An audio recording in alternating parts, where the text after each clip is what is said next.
I was going to have grand plans for the garlic in terms of doing controls and trials, separating them into small, medium, and large cloves, seeing what the difference is between using wood chips as a mulch or grass cuttings as a mulch. But when I separated them yesterday, I'm just like left with loads of small bulbs. So the only trial we're doing this year is seeing whether, sorry, still ill, whether we can upgrade small garlic cloves into medium size garlic heads. I don't know where I came across this idea last week or 2 weeks ago on YouTube. I think it must have been YouTube because I don't do anything else.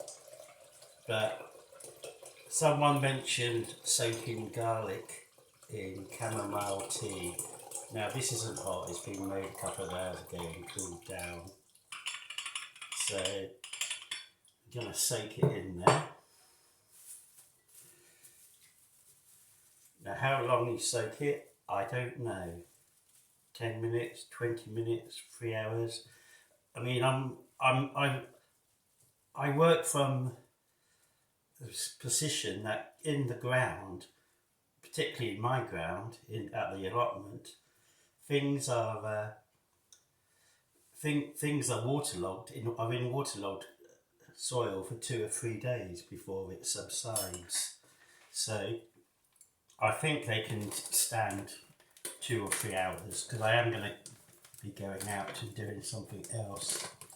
And something else I came across, this was actually Ashley from Gardening in Canada,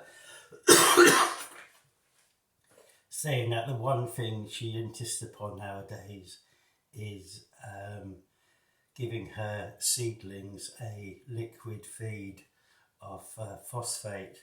And I actually went out and bought some because this was only £5 or £6. It says to use about half a gram per litre up to a maximum of 2 grams per litre. Now that's about half a teaspoonful. So and what the phosphate does is help develop the roots, and that's what we want at this time of year.